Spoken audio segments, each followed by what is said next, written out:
It's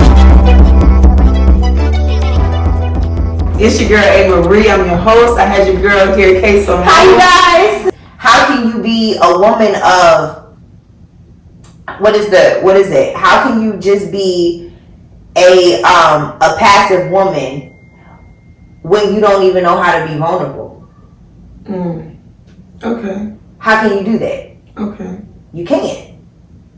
You can't be a feminine woman if you don't even know how to accept and learn how to be vulnerable. Like, if you don't know how to be vulnerable, like, you don't know how to be passive and you don't know femininity. Okay. You don't. Okay. And what that entails is the woman being so overly independent that I don't need no man and I don't need you. And we looking around like, why can't we find a brother or find a man that's willing to deal with us and deal with our BS, but we don't even know how to deal with us and deal with our own BS. Because we have this wall and we have this shell to cover up our traumas. Yeah. So the one thing that I truly prayed for was vulnerability. So now, I'll start crying. And I'll tell you in a heartbeat, I'll cry. If that's the emotion that I feel, I'll cry. Yeah. You know what I'm saying? If the emotion that I feel is anger, I sit back, breathe, necessitate, and then react. Okay. After I can process what it is that I'm upset about, what it is, what am I feeling, you know, but it took time. That stuff takes time. Right. You know? Right. So yeah. So going back to the initial thing with acting, when you have a sense of who you are and you have a sense of being okay with expressing your emotions and expressing who you are, it becomes easier to adapt and take on somebody else because you are putting a little bit of yourself and making a person out of words. And you cannot do that if you're not secure on who you are. Because how is it? Like, you got to take on this character who is totally opposite of who you are. How can you take on another character and not be able to bounce back to being who you are if you don't know who you are? Got you. You feel what I'm saying? Yes. So the vulnerability part definitely came from that young man who stepped into my world and shook it up. Right. That's it. And that's what he was sent there to do.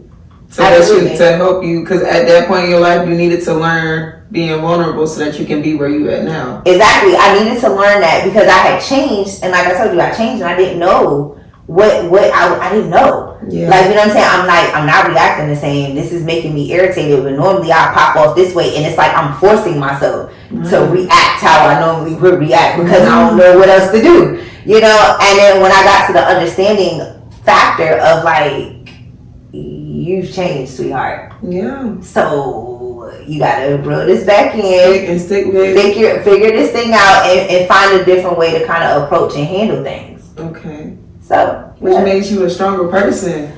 And to be honest with you, being a woman who is meek, that is strong. Yeah. That's stronger than sitting here pretending to be. Okay.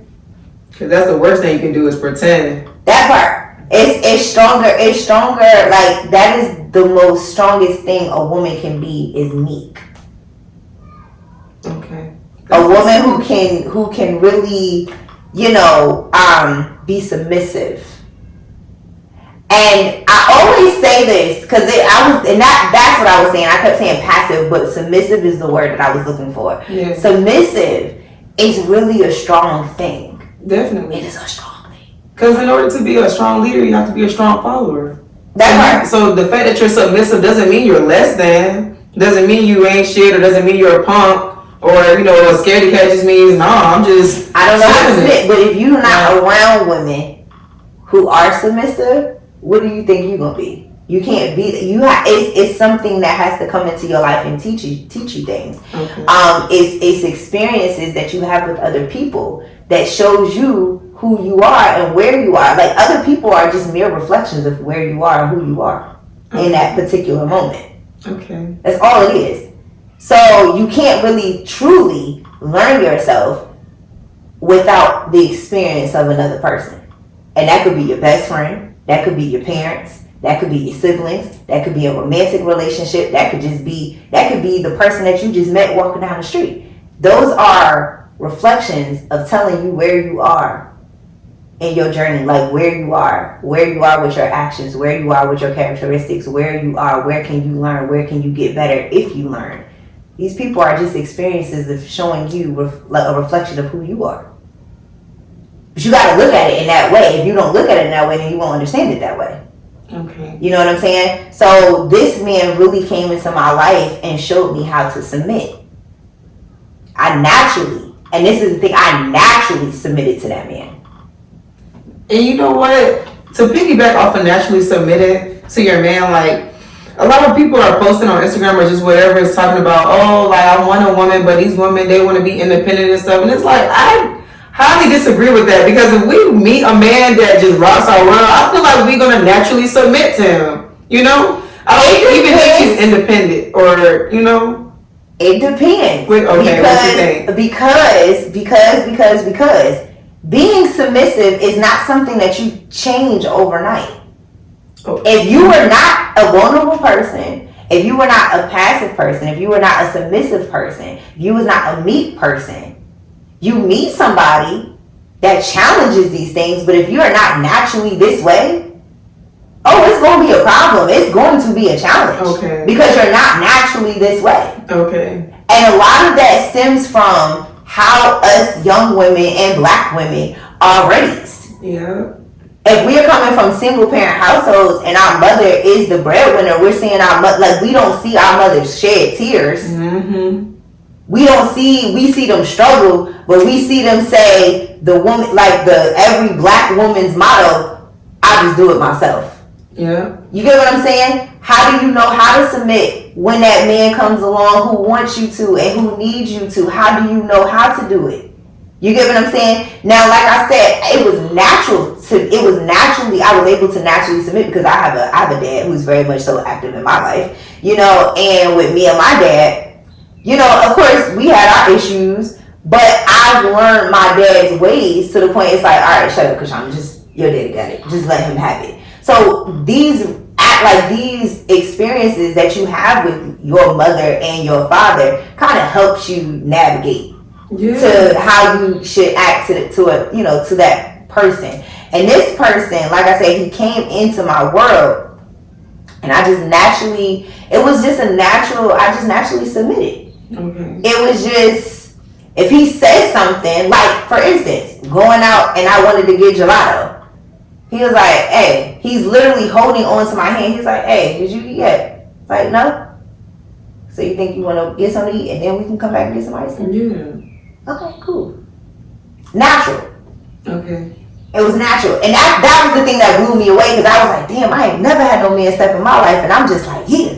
And I remember the very first argument that we did. And I remember our very first argument. And our very first argument, I was just like, you know what? I said something. I didn't say nothing crazy. I was just like, it was nice meeting you. Take care. That I literally. On that first day? No. It was our first argument. Oh, okay. Our first argument. Okay. So instead of, that was my way of being. Oh, it was nice meeting you. Take care. Oh my God. Nice meeting you. Take care. You okay. That was our argument. Like literally, like he did something I didn't like. Tough care. Exactly. And I was like, you know what? It doesn't even matter. Take care. Okay. And I blocked his number. He gonna find out this now that I said it because I told him I did. But I blocked the number. And when I blocked it, it was so funny because he DM'd me with the quickness. I sent him a long paragraph, and pretty much in the end of that paragraph, I said, it was nice meeting you. Take care. Blocked the number. I got a DM so quick talking about something. Did you just block me? I had never had so much fear shoot through my heart ever. Like, it was that fear that you have when your mother is like, I'm telling your daddy type of fear. Yes, okay. I never had that much fear in my life from no random man. I was like, I took that man's number off with the quick, I took it off block with the quickness, and I said, I didn't block you. What are you talking about? Oh my God. I said, I didn't block you. What are you talking about? He was like, you know what, Kashana? He was like, I I'm somewhere. He was like, I'm gonna call you at 3 o'clock. You answer your goddamn phone. Oh. Because we're gonna have a conversation. Okay. I cried. Oh my god. Oh my god. I cried. I was like, no. I was like, I didn't mean it. God. I didn't mean it. I was literally crying like a baby. God. Okay, I cried. I was so scared. I had never had no man outside my daddy scared me like this. Oh my goodness. I was scared. Not that I think that he was ever like gonna do any harm or say anything crazy to me. Yeah. It was just that going back to that natural submission. Okay. And going back to just how he was, I was like, what did I do? What did I do? My heart dropped to my stomach. I had butterflies. I was like scared. I was really scared. And when that man called my phone, he didn't raise his voice not one time. He was very stern and very assertive. And the first things that came out of his mouth was, let me tell you something. I was like, okay. Right, okay, Daddy. What you got to tell me? He was like, let me tell you something. And I mean, handed me my ass. I was like, I am so sorry. I don't know what I was thinking. He just put it in perspective. He just brought in your perspective on what you need to realize, what you need to work on, because he's here to help you. And help him too. You know, me too. So it was that shit was funny. And I had never met a man that I just naturally submitted to, and that was the one thing that I really adored and cared about our relationship so much, is that like when he stopped, like even when stuff happened, you know, there were situations with his car, there were situations, you know, I was having medical issues, he was, you know, dealing with things in his personal life, and it was like I was the person that he'll call. Okay. Hey, this happened today. Hey, listen. Okay, this happened today. What do I do? Because I don't know what to do. I'm stopping my life to make sure that, okay, this is what we're going to do. We're going to go X, Y, and Z. I'm going to take you here. We're going to do this. We're going to do that. It was just natural and seamless. Okay. So when I look at relationships now, I'm like, it don't take all of this. So when people come to me and they're, you know, it seems certain things seem forced, or certain things seem, it doesn't seem natural. The first thing I say, it doesn't take all of this. Because I had a man who came in my life and it was so seamless. Yeah. Okay. So. And sometimes you got to experience that to know that when it is time for you to get married and you meet, you know, who you are, that's going to be a given. Absolutely. Like, it definitely got to be seamless. It definitely has to be not hard. So if it's hard in the beginning, I know I got to drop it. Yeah, exactly. So it has to be like, I would never understand why God did that. Okay. Because it was so weird. Because we weren't together. We were just dating. And it was like, even when we went places, just the aura. Like he was actually my plus one to Sheen Magazine Awards. To the Sheen Magazine Awards. And we were not even talking before the actual event. Like the day before, I was blocked. Oh, y'all just had y'all little stuff. Yeah, we had a little issue, but I was blocked. Okay. So when I say seamless, I was blocked. The day of the private party, I got a FaceTime call. Hey. Because you invited him before he was blocked, right? No, I was blocked when I invited him. I was blocked. We were not talking. We were not talking. Okay. He was not talking to me. Okay. And I wasn't, he wasn't talking to me. I wasn't talking to him. It was a lot. It was some issues. And I'll sum that up in a minute. But the point was, we were blocked. Like he was blocked. Or I was blocked. I never blocked him. I was blocked. And the day of the private party, I get a FaceTime call. Hey, help me figure out what I'm wearing tonight. Aww. That was literally, help me figure out what I'm wearing tonight. Okay, so he was like, what are you wearing? Am I matching you? Okay, so what are you wearing? And then let's see, how did this look together? and I'm on the phone, never talking about what we were upset about. All of that kind of went out the window because it's like, okay, we got to get this together. So I literally was like, this go good, that goes good together, put that together. And that's cute. I like that. We talking like nothing even happened. We go to the event, we go to the private party. I said, yo, you can do whatever you want to do. You can move how you want to move. Like, I just thought this would be a good networking opportunity for you. This man waited for me hand and foot. And everybody at this event had the illusion that we were together. Yeah. Because that was the aura that we gave off. You know what I'm saying? And it wasn't intentional. It was natural. It was natural. So if he was supposed to go his way, like I remember even like the last, when we were, after the actual award ceremony was over, they had the ballroom together, like this ballroom, we can go in there and get drinks, everybody's mixing and mingling, fellowshipping, all that good stuff. And he came over, well, he was doing his thing, I was talking to other people, he was talking to other people, we got our pictures together, you know, everybody like, oh, look at Michelle and Barack, like, they just had their jokes for the night, everybody had their jokes for the night, because like I said, we came off as a couple, and, they were like, hey, you see him, like, he on the run, look at him, like, you know, look at this girl on his face, and I was like, I'm not worried about none of that. His phone had died, came over to me, he said, hey, he's like, do you have a charger? I said, it's upstairs in my hotel room. He was like, okay. I was like, I'm about to change my shoes, so I'll take it up there when I go change my shoes and sit on the charger, and I'll come back down. So this conversation was probably about 30 or 45 minutes before I actually did it. Okay? Okay. So we were still mixing and mingling. I just had his phone the entire time. Oh, okay. So I finally left to go switch my shoes and go upstairs to put his phone on the charger. Didn't tell him I left. I don't even know where he was because I didn't see him at all. Mm. I go upstairs. I literally just put his phone on the charger and I literally put my shoes on my feet. I was putting my last little slipper on. And all I hear is a knock at the door. I'm like, dude, why are you up here? I know exactly what it was. He knocked at the door. I'm like, why are you here? He was like, what's up? And I'm like, bro, no. Like, I'm on my way back downstairs. He's like, where's the phone? I said, I just put it on the charger. I literally just got to the room, dude.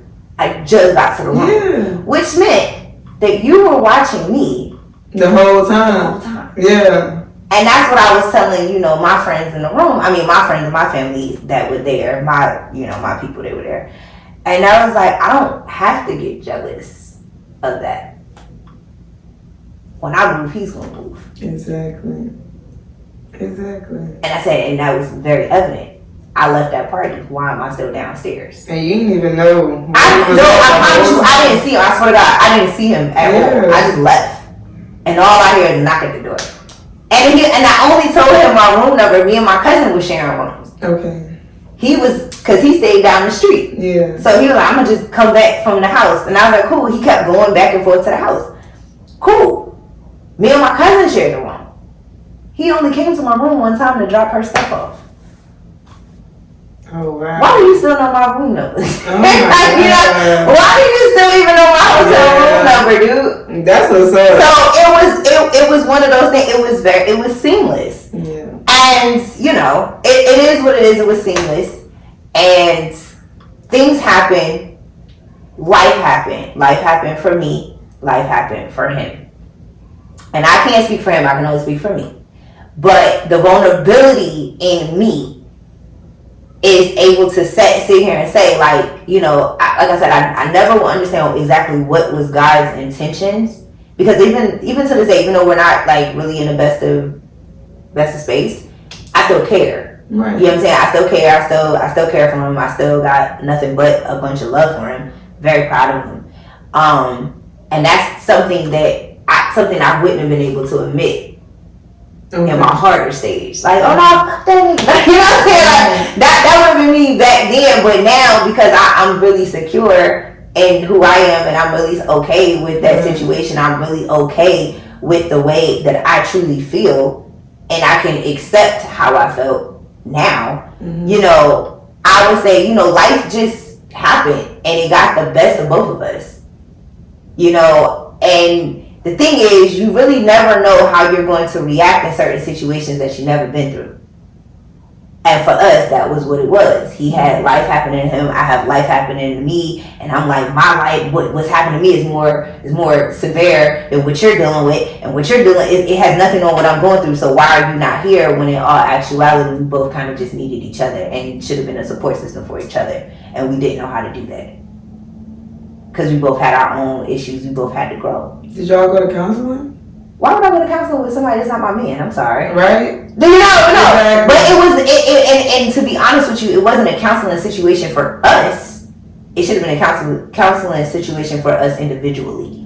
For yourselves, okay, okay. So yes, but it wasn't. That was probably your next destination. Do you feel like you know how to be there for someone now? Do you feel like you could find that? Like, do you feel like you could pinpoint that that's that same situation that you went through in the past? So now you're like, okay, it's that same thing that happened to me. Now I know that I need to be here for you, and you need to be here for me. You get what I'm saying? I get exactly what you're saying. Be submissive now because of him. I'm able to be submissive now. Yes, not because of him, because of yourself. Because of that exchange. Yes, I'm able to be submissive now. But what I'm also able to do is also identify if I want to be. That's what's up. Okay. You know what I'm saying? Yes. Like the last situation I was in, I didn't want to be. Okay. I really made it very clear. I'm not in a relationship. I don't want to have to overextend myself, and I don't want to have to, sacrifice certain things about myself to compensate for you. I don't want to have to do that. So it was identifying, do I even want to do that for you? And that particular person, I did not want to do that for. I was like, I should not have to find time and make time for you. And that was a clear indication. Maybe I don't like you as much as I thought I did. Yeah, okay. But for the individual I was talking about from the beginning, that one, my whole world was stopped when he calls. Because I didn't know if something was wrong. Right. We couldn't even, we may not have been on talking terms on whatsoever, but he called that phone, I'm like, what's up? Right, okay. And he'll call me, yo, let me tell you what happened at the job today. So he's venting about what's going on at work, just so I can give him some advice on work. Or, just call, like, I never knew what was wrong, even if he was not my favorite person that day. Right. It was the thought of something could be wrong. Let me make sure he's okay. And then I could say, I don't want to deal with you right now. Right. But let me at least make sure that you're okay first. Okay. Okay. I think that's dope. Like that you're able to just pinpoint. But I mean, it's not like you were never in tune with your emotions anyway, because you already knew what you wanted to do before you even got the job, before you even went to school for it. Right. So you're doing that, not even just career-wise, you're doing that with relationships too. Mm-hmm. So the fact that you can pinpoint and pick up, okay, this is what I need to learn from this situation. Mm-hmm. This is what I'm bringing to the table. That says a lot about your character and about like the power that you have on earth. Thank you. Thank you. Yeah. It does. So I try, I think it's important because when you start to identify things about yourself, because the thing is, and I say this to anybody, I was like, we always quick to say what somebody else is doing to us, but while you're pointing the finger at one person, it's always three pointing back at you. You know what I'm saying? So you have to be able, and one thing that I grew up understanding, and this is something my grandmother instilled in me at a very young age. What did you do? You can come to me crying, fussing, and all that, but what did you do? Because every situation is a reaction or action. So what was your actions to cause this reaction, or what was their actions and how did you react that caused the situation to go in a whole different dynamic? What did you do? Right. And a lot of people don't take accountability for what they did. And sometimes you don't even know that you did anything.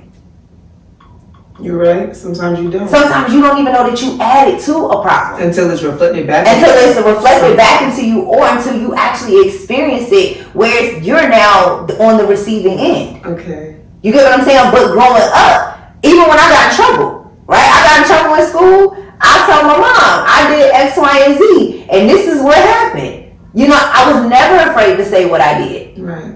But I was raised to be like that. Right. So now when I'm in altercations, or I'm in altercations, or I'm in differences or disputes or conflicts with people, right. I'm able to sit back and say, okay, well, this is what I did to make you react or act the way that you did. Okay.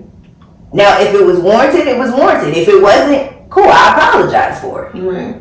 You know, but even now, like, once again, I'm not the woman I was when I got, like, I'm no longer the woman I was when I was in Philadelphia. I've now stepped into the woman I had transitioned to, because I didn't know who she was. I was like, well, who is this girl? Because I don't know her. Like, I don't know her for a can of paint, but now I'm in a position where I do know her.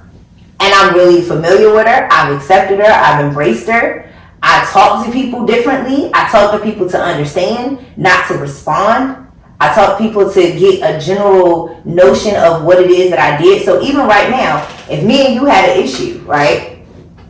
And this goes back to even to the gentleman. Like, if I ran across him today or tomorrow, I could sit back and apologize for my mistakes. Because the problem is, if I care about you as a person, mm-hmm. if I respect you as a person, okay, okay. If I respect you as a person, it's easier for me to apologize to you for making you feel wrong, like making you feel however you feel. Okay. So even if I wasn't wrong, to submit. Right. So even if I was not wrong, you'll still be like, I still apologize because I made you feel some type of way. Okay. Even if I don't feel like I was wrong for that. Okay. But the problem is, I hurt somebody that I loved. Right. I hurt somebody that I cared about. So let me apologize to you for making you feel that way. And let the end all be all right there. And then let's get to the problem of the situation. Let's get to the root of the problem. But first and foremost, because I love you, I didn't mean to hurt you. My intents are never to hurt you. Okay. And that's the person that I am now, and that's who I had became, but I didn't know how to identify with it because it wasn't what I was used to. So now I'm quick to just apologize just because I offended you and that wasn't my intentions. Okay.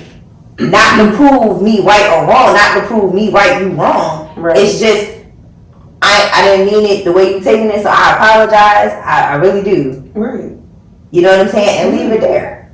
Do you feel like you're at the place that you need to be, where you need to be at right now? Or do you feel like you should be further than where you are now? Like I said, my steps are ordered. So I'm definitely where I need to be right now. For sure. But everything that I'm encountering right now, because I saw it firsthand when I was in Philadelphia, is preparing me for where I'm headed. You know what I'm saying? So the lessons and everything that I'm experiencing right now is really preparing me for where I'm going. Right. So, and I saw that firsthand, you know, in Philly, because I actually had to see it. To understand. To understand what the hell was happening. So now I get to a point where when things really do happen, I don't go against it. I kind of go with the flow. But Tiffany Bacon, she's a well-known personality. She actually discovered Music Soul Child, Jill Scott. You know, like she's. No, I know that name. I know her. Oh, Tiffany Bacon. Yes. Okay, cool. So Tiffany, I was expressing my frustrations to Tiffany one day, and she said her exact words were, instead of fighting it, why don't you just go, like, instead of fighting it, why don't you just embrace it? Why don't you just go with the flow? I did not understand what the fuck she said when she said it. I looked at her, I was like, okay, Tiffany. Like, I really did not know what she was saying, but I was, 24, 23, 24? I don't know what the hell she said. I was like, I don't know what the fuck, embrace? What am I embracing? Like, literally, this was my mind. I didn't say that to her. She gonna hear it now. But I didn't say that to her. But I did say, I was thinking, embrace something that you do not want to do or you're totally against. What does that mean? You know? Maturity. Now, in this position, in this space that I'm in, and who I've grown to be, I totally understand it. Okay. Because had I embraced what was happening and just took it in, there's no telling how farther I could have went in that space. But that was the lesson.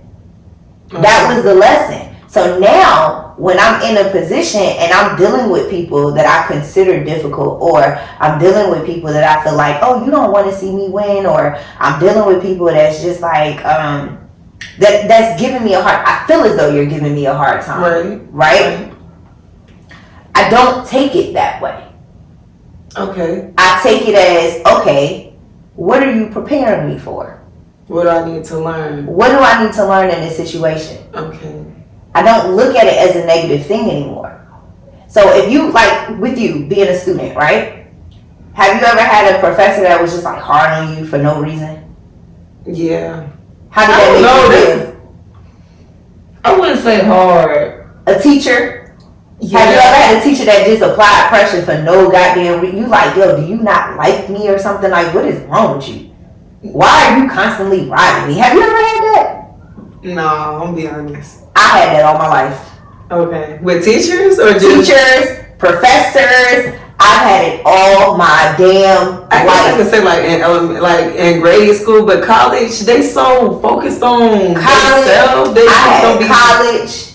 I had high school. I had middle school. I could name all the teachers that gave me a run for my money. In grade school, for sure. I have some teachers.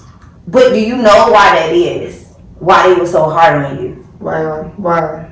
Because they see so much in you. Okay. They see so much potential in you that you don't even realize and see in yourself. Okay. I understand what you're saying now.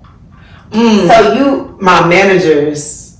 Hard on you for no reason. I'm like, but if you don't back up, like, but seriously, I used to get so offended. Like, I'm like, yo, do you not like me? Like, what's up? You know what I'm saying? Like, what is the problem? But I learned that the people who are the hardest on you are the people who see so much in you, and they want so much for you. Okay. So instead of fighting that, embrace it. Okay. And that's all Tiffany was saying to me. But I didn't understand it. I didn't get it. Okay. I'm understanding it and I'm not getting it at the same time. But maybe I'm not understanding how. Okay, so what's my action towards embracing it? That's what I'm asking. So your action towards embracing it is just accepting what is there and changing your perspective. Okay. Instead of thinking that this person is out to get me or don't want to see me succeed, look at it in a different way. Okay. This person sees something in me. That's why they're putting so much more on me. Okay.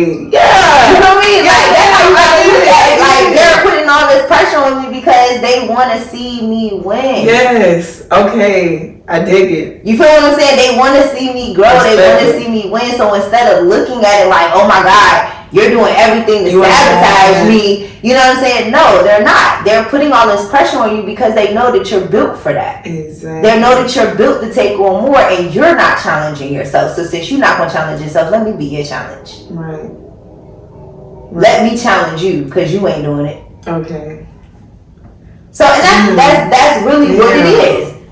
So when you learn how to change that narrative, like when you change your perspective, you change the narrative of every situation. And that's how you can be able to take peace with, like, be at peace with certain things. Okay. When you change the perspective, you change the narrative. Okay. Damn, you said something when you said that. For real, like, and from a personal, like, experience, I've really been working on changing my perspective. So, like, and I've been working on attracting what I want, not talking about what I don't want, you know? Absolutely. So, like, from personal experience, if I get a customer, I won't say, oh, they've been annoying. I'm like, you know what? They may just be a little bit ignorant. They may not know what to do. So let me just walk them through the situation. That part. And when I do that and I calm myself down, the transaction, the like interaction with the customer just gets way better. It gets better because you have to identify, like, you know, instead of being annoyed with the unknown, embrace the unknown and understand that people don't know, so they need you to give them the answer. They need you for the light. So, and that's what I had to figure out. I'm like, I'm the light. Duh, that's why you came to me, because you need the help. I'm the help. I'm here. Exactly. So instead of getting irritated, like, wow, why I gotta help you? Don't you need help sometimes? Exactly. Wouldn't you be pissed off if you need help from somebody and they didn't want to help you at all? Exactly. So be the help. Be the help. Be the help. Be the help. You said what I needed to hear, for real. That set me back in my chair. I was like, damn. No, I really needed to hear that. Everybody needs to hear that. For real. Yeah. So that's some things that I truly stand on and stand by. And now going through those experiences, like I said, I just accept them more. And when you can accept things more and just accept what is brought to you, I'm telling you, like things just pan out so differently for you. For sure. Things pan out so differently when you just accept it and embrace what's happening instead of trying to fight it. Exactly. You know, that's like trying to go against gravity. How? It's inevitable. It's inevitable. And this is happening because you need this to happen. It's working on something. And I think you asked me something about, like, you know, I don't know. I told you, I can't remember exactly what you asked me, but I told you, like, every day is growth. Yeah. You know what I'm saying? Like, I learned how to be patient, and then something else in life happens that alters my patience. And I'm like, bro, like, you know, stop here. You know, so the growth, it never stops. You know what I'm saying? Those lessons never stop. Yeah. It's just how they're presented to you the next time around. Exactly. You know, it never stops. It never stops. So, yep. I would say for me, that's just what it is. When I learned how to change the narrative, when I learned how to change the perspective, it changed the narratives on a lot of things for me. When I learned how to just accept what is, you know, I became a better person to the point that I'm okay with being vulnerable. I'm a very prideful person. I'm a Taurus too, so I'm stubborn. Okay, I'm a stubborn person, and I fight that. I make sure that when I'm put in a position where I have to be stubborn, I fight that. Okay. I make it my mission to fight that. Okay. So it's really about perspective. Life is about perspective. Always. All the time. Always. And trust me, everything challenges it. Everything challenges it. It's not, you know the saying, it's not what happens to you, is how you respond to it. And that determines your karma too. Mm-hmm. Because it's like the worst something happens to you, if you respond the best way, you're creating the best karma for yourself. Absolutely. Because that was a very powerful energy that you had to battle. And when you battled it the correct way, you got the best outcome. Damn. Absolutely. So, yeah, it's not what happens to you, it's how you respond to it. For sure. And I'm grateful every day that I challenge my stubbornness. I'm grateful every day that I'm not even a prideful person anymore. Like, you know what I'm saying? I was very prideful. And I'm okay. I'm okay with me telling somebody, you hurt me. I'm okay with saying that. You hurt my feelings. Yeah. You did.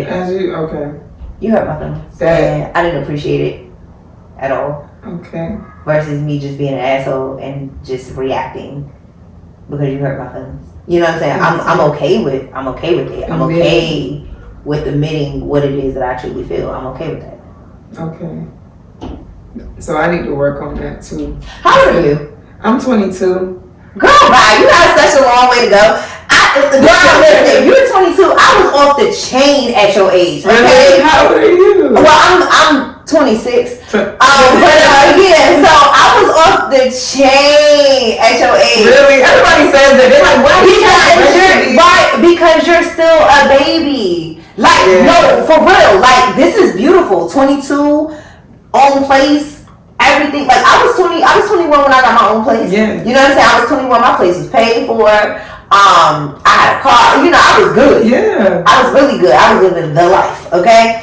But it was still some immature situations because, to be honest with you, technically, when you 18 and you finally step out the nest and nobody's telling you what to do, that's when you're really an adult. Yeah. And you're really psychologically cannot take on that. You can't take on that responsibility for real because it's a lot. Yeah. I mean, when I, like, freshman year in college, I just knew I was going to be okay. Girl, I was pulling all-nighters out the ass. Mm-hmm. I was, you know what I mean? I decided freshman year I was going to take 8 o'clock classes. Honey, what? You know, nobody was waking me up in the morning. No. Nobody. So now I'm going to miss class because there's nobody yelling saying, trying to get up. Yeah. Like, you know what I'm saying? So, girl, This is a process and a journey, and it's really your experiences. Like 22, I had my first radio. Well, 21, 22, I had my first radio job. Oh, I was off the chain because I didn't like wearing uniforms. I could have lost my job because I refused to wear a uniform. Okay. Yeah. You know what I'm saying? But to you would, like a 22-year-old, me and you talking at 22. You'll be like, girl, I understand. What the hell ain't how you wear uniforms before, so why they got you wearing uniforms? It's so childish. Yeah. The conversation would be so childish. Yeah. And me trying to explain, like, they have me wearing uniforms before, so no, I ain't wearing no uniforms now. Get out of here. I'm not doing that. Like, are you crazy? Right. Me in a uniform? Right. No. But see, that's the stuff that I'm tired of dealing with. That's why I'm always hanging out with older crowds. Exactly. True. But I could have lost my job over a uniform, honey. Like, I remember having so many conversations with my marketing director at the time. Shout out to Cole. She pulled me aside and she said, Kashana, no ma'am. Like, I had those conversations. It was just, wear the uniform. Yeah. Wear the uniform. I'm like, but Cole, Kashana, wear the uniform. And at the time, I didn't even understand the position that I was even in. I didn't realize it. Yeah. I didn't understand. Like, I just knew I'd be the statistic. But at the same time, do you really understand what you manifested? Do you really know what you asked for? Do you really know where you are and how many people are dying to be in your position and you over here arguing and mad about a uniform? Right. You just wearing that didn't click. Okay. At 22. The gratitude part. It didn't click. Okay. At 22. Do you get what I'm saying? Yeah. So it really did not click. Yeah. But if I was me now, the 26-year-old again, now, talking to that 21, 22-year-old, then I'm like, girl, put the damn uniform on and shut the hell up. Like, just wear the shirt. Wear the shirt, girl. Wear the shirt. Like, do you not know where you're going to be if you just shut up and wear the shirt? Do you not know what comes from this?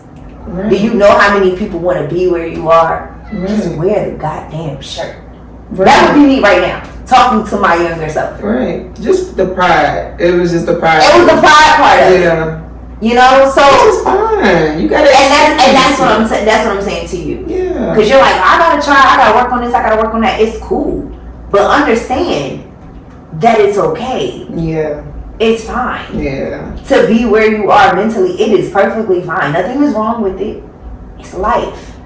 Yeah. And it's only your experiences that alter these things. And trust and believe, probably how you thinking right now, I don't know if it hit you yet, where some things start that your parents used to say, if it's starting to hit you like, damn, they did used to tell me that. Mm-hmm. You know what I'm saying? If it's starting to hit you, because now, where I am in life now, boy, I call my mom and I call my daddy for everything. I'll be like, man, I know y'all tried to say this to me before, but I want you to know I truly get it now. Like, I'm sorry. I call my mom for everything. Any little thing can happen, I'm like, oh, okay, I'm gonna call my mom on your ass. That's all I think. I'm like, I'm gonna get advice on how to battle you, on how to figure out what I need to know. I still call my mom. Like, yes. I send emails. I'm like, Mom, tell me how this email sounds. Yes. No, for real. I sit love. So I relate. It's okay. Like 22, man.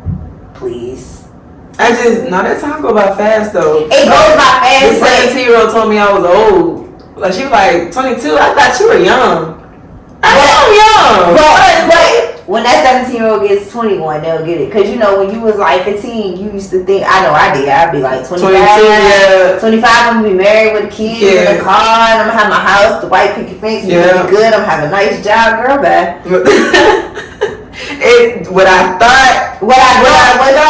I'm still young. I ain't got time for this.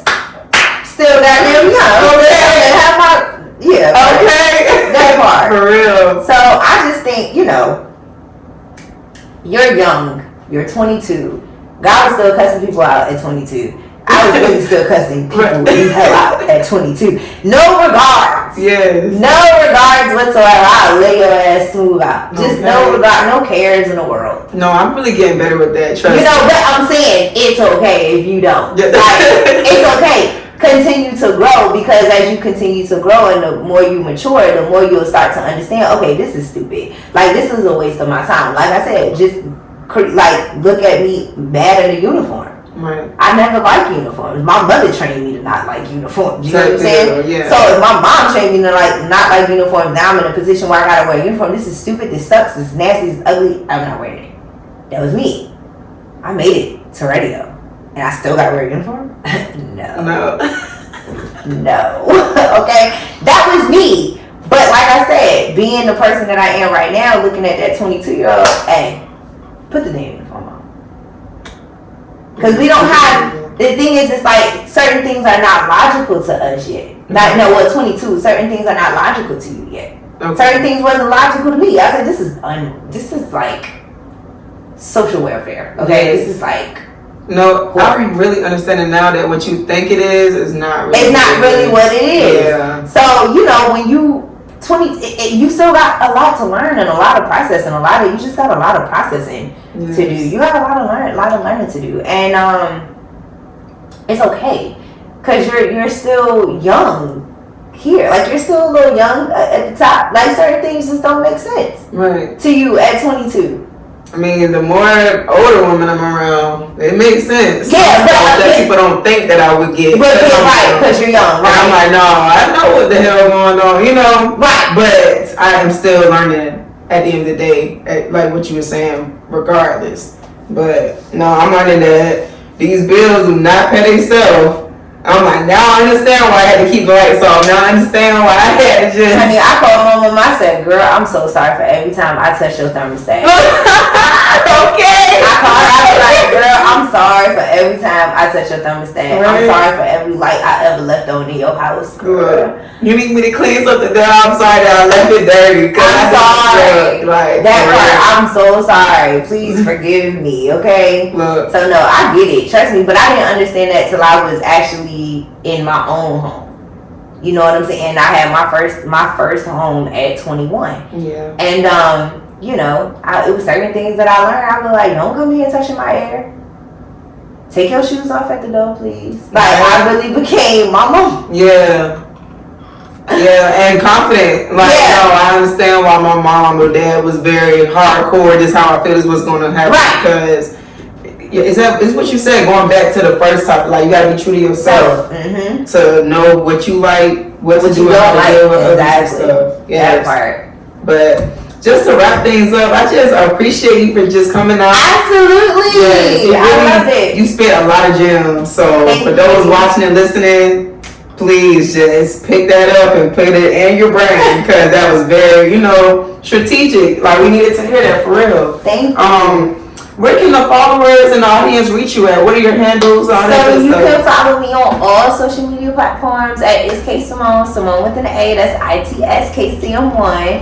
And of course, you can catch me on your radios at Hot 107.9 on Sundays from 10 a.m. to 2 p.m. Okay, that's it. Yes. Peace, love, and harmony, y'all. We out. Later.